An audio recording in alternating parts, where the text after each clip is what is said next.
من دماء وقتل وتشريد وتهجير، كل ذلك بسبب موت الضمير، بسبب موت الضمير العربي والإسلامي. فيوم أن مات ضمير الحكام ضيعت الأوطان وتقسمت الشعوب وتمزقت وضاعت، وأصبحت الدماء العربية والإسلامية بسبب موت ضمير الحكام أصبحت الدماء كالماء.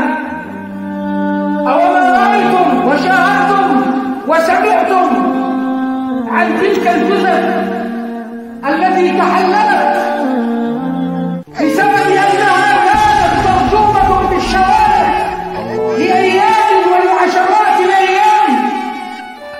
أين الضمير العربي؟ أين ضمير الحكام؟ أين ضمير الشعوب؟ أين ضمير الغيورين على دين الله وعلى نصرة دين الله وتحرير مقدساته؟ أين ضمير الحكام الذين باعوا في غزة؟ عذرا يا أهل غزة، فإن الحكام قد باعوا فيك وأرخصوا، وللشعوب أسكتوا. عذرا يا أهل غزة، حتى الشعوب وإن كانت ضمائرهم حية، فأين دورهم؟ أين دورهم من حكامهم ومن ملوكهم؟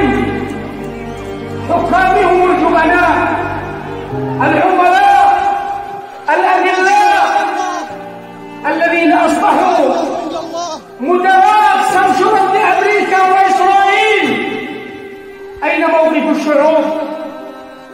أين موقف الشعوب تجاه حكامهم، خصوصا في هذه القضايا الدينية والعربية والإسلامية؟